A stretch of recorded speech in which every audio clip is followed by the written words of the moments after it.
नए हल्का बंदियों के तहत मेरा जो सारा आबाई हल्का है वो अब यकजा हो गया, हल्का NA-59, और कहने को मेरा टैक्स लवा से कोई रिश्ता सियासी नहीं रहा, मगर जहां 33 साल का रिश्ता हो, मैं सबको समझता हूं बड़ा मजबूत रिश्ता होता है। तो मैं मुशावरत करने आया था कि आपका क्या इरादा है। बंदा सीट तो एक ही रख सकता है। जब 2008 में दोनों सीटों में मैं कामयाब हुआ तो मैंने टैक्स लवा की सीट रखी, दूसरी सीट मैंने पार्टी को दे दी। तो उस सिलसिले में मुशावरत थी। और दूसरा मैंने साथ ये भी कहा है कि ये मुशावरत मैं जारी रखूंगा, इंशाल्लाह मई तक मुशावरत भी करता रहूंगा और हालात का जायजा भी लेता रहूंगा। मई में मैं ये फैसला करूंगा कि मैंने एक हल्के से इलेक्शन लड़ना है या दोनों हल्कों से इलेक्शन। एक हल्के से तो मैं लड़ना ही लड़ना है इंशाल्लाह ताला, जिसको आप हल्का 59 कहते हैं, और इस हल्के में लड़ना है या नहीं लड़ना ये मैं अगले, तो इस बुनियादी मकसद के लिए मैं आया था। अब the field is open. Supreme court के हवाले से कल से एक बहस चल रही है, आपने एक बयान दिया नवीद कमर के रोशनी में, आपने कहा कि वो ECR में नाम नहीं डाला। कल बहुत तारीफ की गई उस फैसले की वज़ीर दाखिला की जानिब से कि वो सुप्रीम कोर्ट के फैसले की रोशनी में हम कैबिनेट को दे रहे हैं। एक फैसले में बड़ी अच्छी होती है और दूसरे फैसलों के ऊपर सुप्रीम कोर्ट के ऊपर ले दे हो रही है पूरी पार्टी आपकी जानिब से, क्या सर है ये थोड़ा आपके वज़ीर दाखिला की जानिब से एक उसी सुप्रीम कोर्ट के एक फैसले को और आपकी कायम करदा जो कमेटी थी स्पेशल उसको माना नहीं जा रहा, और यहाँ पे सुप्रीम कोर्ट का माना जा रहा है, बाकी जगह पे सुप्रीम कोर्ट के फैसलों के ऊपर तनकीद की जा रही है। इसी से रिलेटेड क्वेश्चन है कि आपके दौर में क्या आप भी अपने फैसले काबीना के जरिए करवाते थे उस दौर में, और फिर कल कुछ साथियों को बुला के मीडिया को बुला कर ऐसा इकबाल ने दाखिला ने ये कहा कि बहुत ज़्यादा पाबंदियाँ लगी हुई थी, डिप्लोमेट्स के वीज़े नहीं लग रहे थे, क्या आपने इतना ज़्यादा काम खराब किया होता कि तनकीद का निशाना बनाया जा रहा? 600 केवल दूसरा होता है पेंडिंग जी।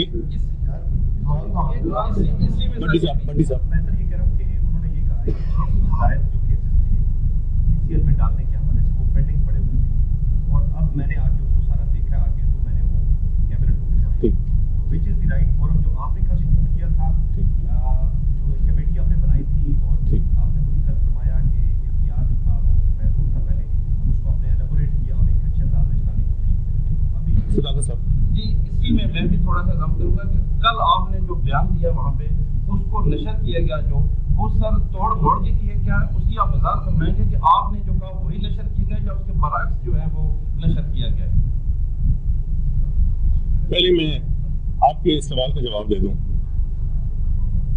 जब मैंने बतौर वज़ीर दाखिला हालात संभाले, इक़्तिदार या बागडोर संभाली, तो वीज़ा के हवाले से शदीद मामलात आप सब जानते हैं, आप में से अक्सर मुझे कवर करते रहे हैं बतौर वज़ीर दाखिला। कोई मुल्क वो इजाजत नहीं दे सकता जो गुज़श्ता सालों में पाकिस्तान की हुकूमत इजाजत दे रही थी गैर मुल्कियों को वीजे के हवाले से। और मैं पूरे वसूख से ये कहता हूं कि मैंने जो कदम उठाया पाकिस्तान के वीज़ास रिजीम को सख्त करने में, वो हमारे मफाद के मुताबिक था। अगर इसके मुनाफी किसी को एक जरा बराबर भी किसी के पास सबूत है तो वो सामने लाए, आई एम अकाउंटेबल। मैंने एक तो ये फैसला किया कि किसी मुल्क को वीजा देने का जो तरीकाकार है वो बायलैटरल होना चाहिए। जिस तौर तरीके से एक और मुल्क हमें वीजा देता है हम भी उसे उसी तरीके से वीजा देंगे। ये नहीं कि वो हमारे डिप्लोमेट्स और सरकारी अफसरान को भी वीजा मुश्किल से दे और हम उनके आगे पीछे जा रहे हों और उनके मुलाजमीन को भी आंखें बंद करके ठप्पे लगाते जाएं। दूसरा मैंने ये फैसला किया कि जितनी फीस वो हमारे वीज़ा को चार्ज करते हैं इतनी फीस हम उनको चार्ज करें। ये दोनों तब्दीलियां आई और मैं एक एक कदम जो मैंने उठाया उसके लिए अकाउंटेबल हूं। यहां ऐसे ऐसे लोग पाकिस्तान वीजा लेके आए जो पाकिस्तान की नेशनल सिक्योरिटी के हवाले से एक बहुत बड़ा, जिन पे क्वेश्चन मार्क था। इस्लामाबाद, बाकी इलाकों में छोड़ें, इस्लामाबाद में ऐसे लोग रहाइश पजीर थे जिनका हुकूमत पाकिस्तान को इल्म नहीं था कि ये किस काम के लिए इस्लामाबाद में ठहरे। वो जिन घरों में थे उसमें किसी को दाखिल होने की इजाजत नहीं थी। हमारी याद क्यों इतनी कमजोर है कि 400 घरों के दरवाजे मैंने खुलवाए और आखिरी वक्त तक मुझे कहा गया कि ये तो डिप्लोमेटिक क्राइसिस हो जाएगी। मेरा एक ही जवाब था कि मुझे एक मुल्क दुनिया का बताएं जहां डिप्लोमेट्स रहते हैं और उस मुल्क के हुकूमत को इस बात का इल्म नहीं है कि यहाँ डिप्लोमेट्स हैं या नॉन डिप्लोमेट्स हैं। 6 बजे मैंने कहा था इनके तमाम गेट सील कर दें। उसे आधा घंटे बाद 10 साल से बंद गेट खुलना होने शुरू हो गए। या उन्होंने घरों को छोड़ दिया या उन्होंने बता दिया कि हम डिप्लोमेट नहीं हैं या डिप्लोमेट हैं। मेरे भाइयों, यहाँ बदकिस्मती ये है कि इस मुल्क में अजीब अजीब खबरें बनती हैं, हकीकत जरा कम सामने आती है और याद तो हमारी इतनी है कि हम कल की खबर भूल जाते हैं। तो मैंने वीजा रजीम सख्त की और इससे भी ज्यादा सख्त होनी चाहिए।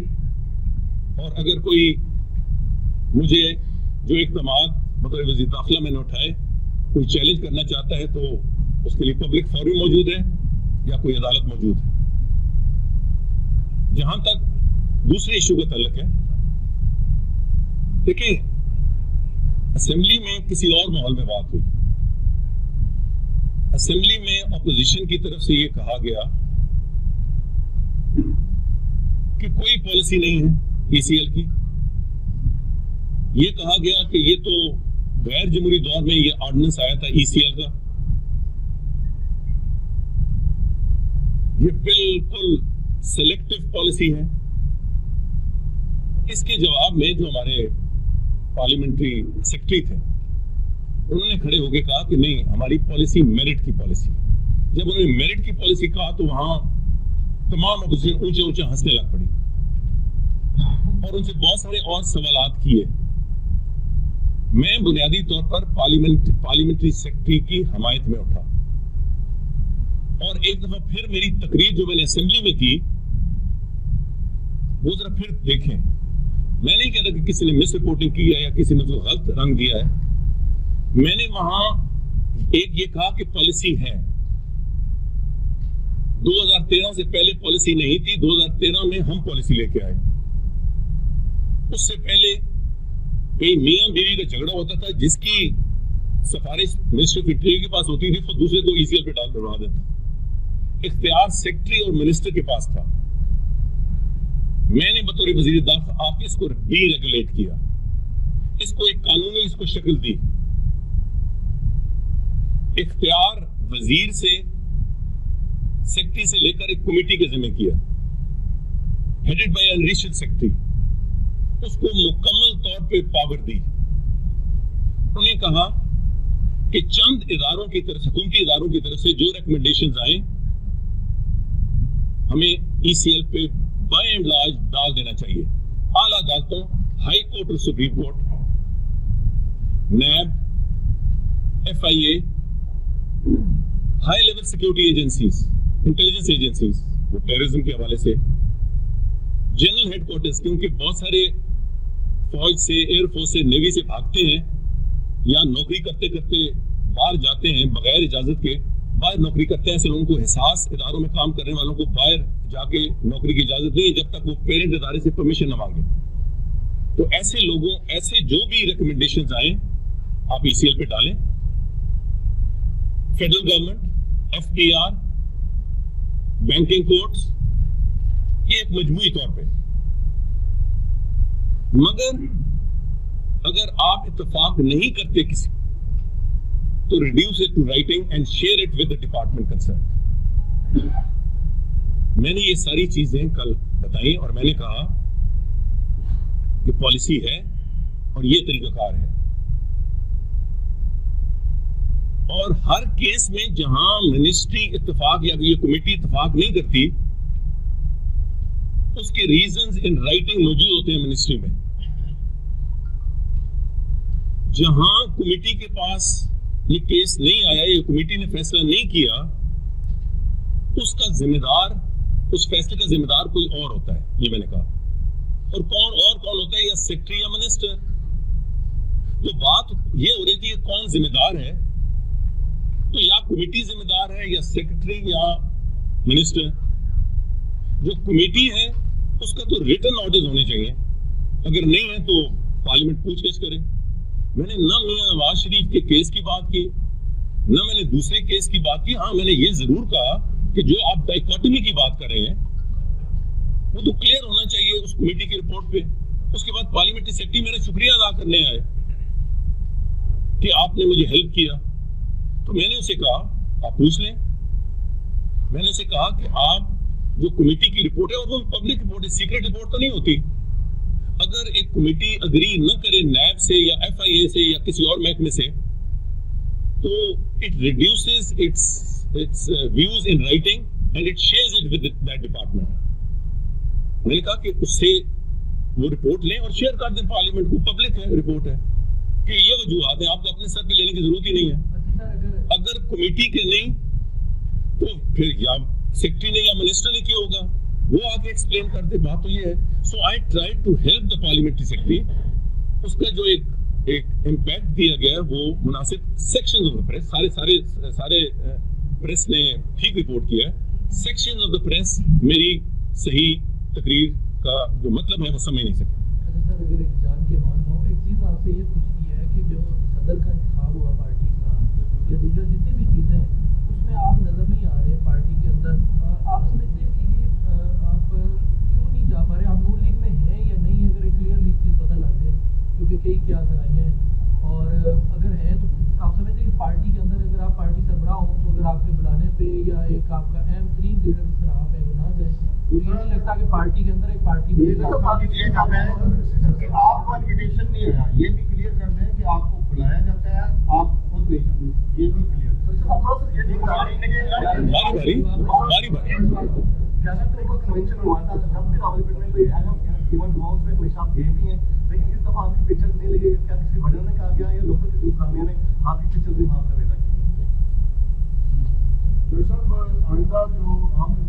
मैं पहले ये जवाब देखिए, पार्टी के जो मामलात हैं वो मैं पार्टी के अंदर डिस्कस करता हूँ। इसमें किसी को क्या शक है कि मैं मुस्लिम लीग में हूँ? इसमें किसी को क्या शक है?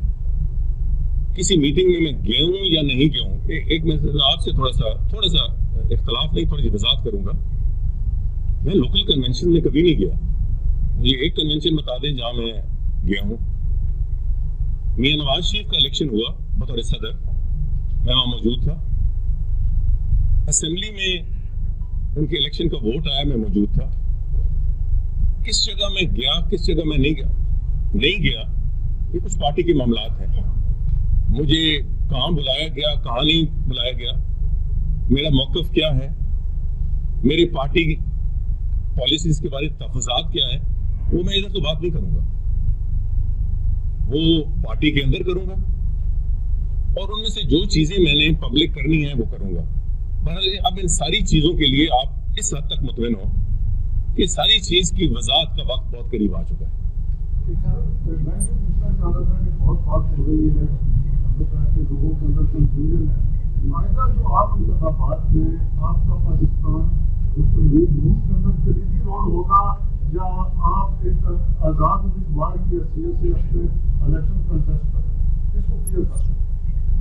मई तक इंशाल्लाह आपको मालूम हो जाएगा। जी भट्टी साहब, इस वक्त जो सिचुएशन है उसके अंदर आपके, जैसे आपने शुरू में ही कहा कि एक तरफ आपके दोस्त हैं और दूसरी तरफ पार्टी के रहनुमा है जो कि आप आपकी पार्टी के सदर भी हैं। यानी मैं इमरान खान की बात कर रहा हूँ, शहबाज शरीफ की बात कर रहा हूँ। अगर जिस तरह की सूरत हाल डेवलप हो रही है और जिस तरह से आपके मुतालिक एक इम्प्रेशन बन रहा है कि आप पार्टी के इजलासों में, बेशक आपका पार्टी डिसीजन है, लेकिन आप एक ऐसे लीडर हैं जिनको लोग सुनते हैं, देखते हैं और जानते हैं, और आपकी अपनी सियासत 30 से 40% पर मुश्तमिल है। आप कोई आम आदमी नहीं है जिनके मुतालिक कोई बात ना करें, या आप सिर्फ वो पार्टी में बात करेंगे तो लोगों को पता चलेगा।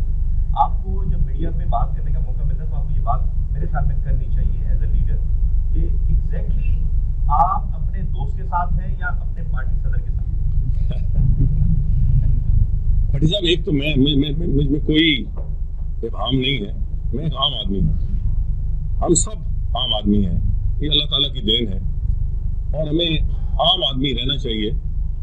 ये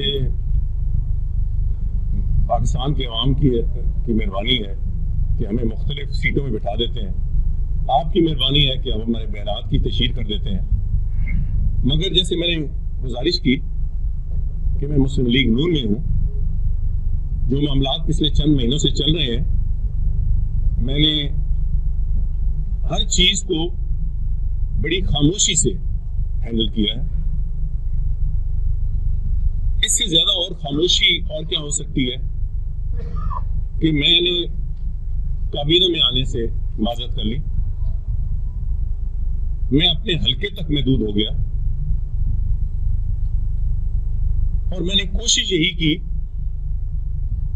कि अगर किसी को मेरी राय से इख्तलाफ है तो मैं बच के एक कोने में बैठा रहूं। मगर जैसे मैंने अभी कहा कि बहुत सारी चीजों का वजात का वक्त आ गया है और इंशाल्लाह मैं आप इस पे ज्यादा बेसब्रे ना हूं, मैं बहुत सारी चीजों की वजात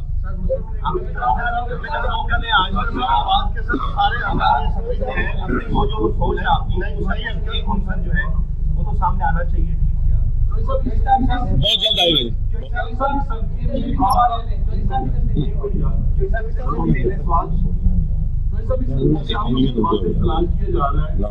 क्या ये वजह है इस हल्के से आपका आइंदा इंतखाब न लड़ना? और दूसरी बात ये समझ नहीं आई मुझे, इस हल्के में आपका मुतबादिल तलाश किया जा रहा है किसी और को लाने के लिए, मीडिया में भी खबर भी चल रही है, क्या ये वजह है इस हल्के को छोड़ना आपका?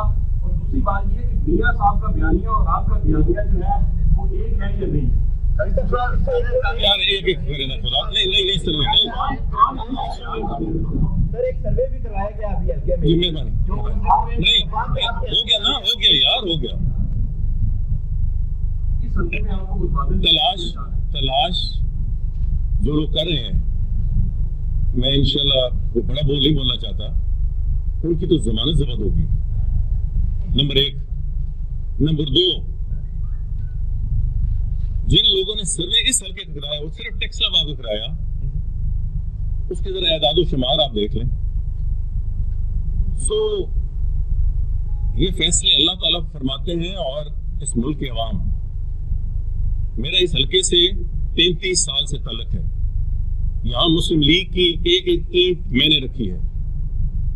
जब मैं इस इलाके की सियासत में आया तो मुस्लिम लीग के उम्मीदवार की यहाँ जमानत जब्त होती थी, बल्कि इससे भी बहुत कम।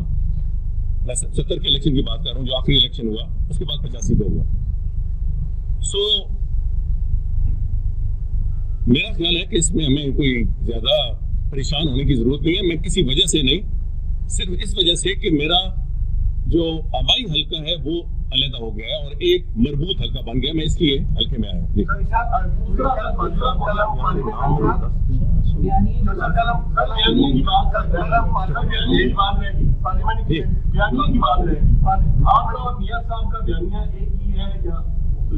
यार आप मुझे प्रोवोक करते हैं और आप गुड लुकिंग जर्नलिस्ट हैं, तो मैं आपको जवाब दे देता हूँ। नौजवान भी है माशाल्लाह, वैसे मैं इसको डिफ्लेक्ट कर देता। मैं वो बात दोहराता हूं जो मैंने आखिरी मीटिंग में दोहराई थी, नहीं सेंट्रल एग्जीक्यूटिव की। पहले मुझे ये बताया जाए कि मुस्लिम लीग नून का बयानिया क्या है, पहले मुझे ये बताया जाए, अगला फिर सवाल उसके बाद मैं करूंगा। एक मिनट यार, मेरा मौकफ ये है, मेरा मौकफ है, मेरा बयानी नहीं है, मेरा मौकफ ये है, और ये मियां नवाज शरीफ के सामने बार बार रखा कि हमें अदलिया से लड़ाई नहीं लड़नी चाहिए। ये बयानिया नहीं है, ये मेरा मौकफ है, मेरा मशवरा है। मेरा मशवरा है, हमें पाकिस्तान की अफवाज से या उनकी हायरार्की से लड़ाई नहीं लड़नी चाहिए। मेरा मौकफ ये है कि अगर इस फैसले के हवाले से हमें कोई रिलीफ मिलनी है तो वो इसी सुप्रीम कोर्ट से मिलेगी। मेरा मौकफ ये है कि हम मुकाबला सियासी कुव्वतों का करें अपना मुंह उस तरफ करें जो हमारे सियासी मुखालफीन है, इदारों से लड़ाई ना लड़े। मेरा कोई केस सुप्रीम कोर्ट में नहीं है, मैंने पाकिस्तान की अफवाज से कोई तगमा नहीं लेना। मैं ये समझता हूं कि इसमें मियां नवाज शरीफ की भलाई है, इसमें मुस्लिम लीग नून की भलाई है, इसमें सियासी अमल की भलाई है। ये मेरा बयानिया नहीं है, ये मेरा मौकफ है। और ये मौकफ मैंने पिछली काबीना में और उसके बाद सेंट्रल एग्जीक्यूटिव में इसका इजहार किया था। आज बार बार ये बयानिया की बात होती है, आज मैंने उसकी वजाहत कर दी है। बयानिया नहीं है, मेरा मौकफ है। मगर क्या हमारी जमहूरी पार्टी नहीं है? क्या अगर ये मौकफ मैंने पार्टी के अंदर कहा तो ये मैंने कोई पार्टी डिसिप्लिन की खिलाफवर्जी की?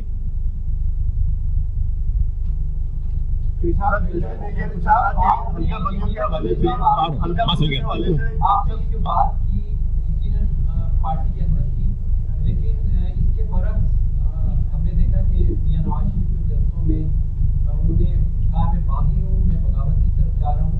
और अब शहबाज शरीफ जो है उन्होंने पाकिस्तान मुस्लिम लीग की कमान जो है वो संभाल ली है। ये जो जलसों में बगावत के ऐलानात हो रहे हैं और जो शहबाज शरीफ ने अब क़यादत संभाली है बतौर सीनियर तरीन पार्टी पर्सन, आप क्या समझते हैं शहबाज शरीफ के लिए आइंदा क्या चैलेंजेस होंगे और खासतौर पे आपकी पार्टी के लिए क्या चैलेंज? मैं ये समझता हूँ जी कि सियासत कोई बॉक्सिंग मैच नहीं है, न रेसलिंग मैच है, कोई पहलवानी का मुकाबला नहीं है। सियासत वो फन है रास्ता निकालने का, अपने असूलों पे कॉम्प्रोमाइज न करते हुए रास्ता निकालने का। इसलिए मैं बस दुआ गो हूं कि मुस्लिम लीग एन बतौर पार्टी, मैं पहले दिन से कह रहा हूं कि कोई फॉरवर्ड ब्लॉक नहीं बन रहा, कोई ग्रुपबंदी नहीं है, उस पर भी क्राइम हूं। हम कोई रास्ता निकालें जो सबके लिए बेहतर हो। हासिल साहब, ये बताएं कि आपकी दिली ख्वाहिश पूरी होगी, शहबाज शरीफ पार्टी के सदर बन गए, उनसे मुलाकात आप कब करने जा रहे हैं? कोई गिले शिकवे उनसे करेंगे? और दूसरा सवाल यह है कि आप जब वज़ीर दाखिला थे तो परवेज मुशर्रफ मुल्क से भाग गए थे, तो उसमें आपका क्या कहना है? आप परवेज मुशर्रफ सिक्योरिटी की मांगते हैं? बिल्कुल नहीं भागे थे। जहां तक शहबाज साहब का तल्लुक है, मेरी मुलाकात होती रहती है, कल भी हुई थी। सो ये कोई खबर तो नहीं है, बात भी होती रहती है, खबर भी होती रहती है, अपना मुलाकात भी होती रहती है। जहां तक परवेज मुशर्रफ का तल्लुक है, यहाँ जो नहीं होता उसकी तशहीर तो हो जाती है, डोंगरे बजाए जाते हैं। यार एक मिनट सुन तो लेना। जनरल परवेज मुशर्रफ 2.5 साल ECL पे रहे, इस पर कोई तवज्जो नहीं देता। 3 साल हमारी नई पॉलिसी, जो पॉलिसी इस वक्त है, 3 साल के अंदर अगर किसी का केस का फैसला ना हो तो वो एलिजिबल हो जाता है फॉर रिमूवल फ्रॉम ECL। उनका जो ट्रायल कोर्ट था, उन्होंने ECL पे उनको ECL की जो बार है उठाने का फैसला किया है ट्रायल कोर्ट ने, और वो हाई कोर्ट के जजों पर मुश्तमिल था। नॉर्मली जब आला अदालतों की इस किस्म की रिकमेंडेशन आती है, मान जाते हैं, हमने नहीं मानी, हम उसकी अपील में चले गए हाई कोर्ट में। हाई कोर्ट ने हुकूमत के खिलाफ फैसला दिया, उस फैसला पड़े कोई हम पे तनकीद करने वाले, उसमें उन्होंने कहा है कि ECL का जो इनका स्पेशल ट्रायल कोर्ट का फैसला था, हम उसे मेंटेन रखते हैं। हुकूमत को कोई हक नहीं है ECL पे रखने का जनरल परवेज मुशर्रफ को, और हम 15 दिन देते हैं। 15 दिन के अंदर आपने इस फैसले के खिलाफ अपील न की परवेज सुप्रीम कोर्ट में, तो वो जाने की उनको इजाजत होगी। हमने 15 दिन के अंदर अपील कर दी सुप्रीम कोर्ट। अब खुदा का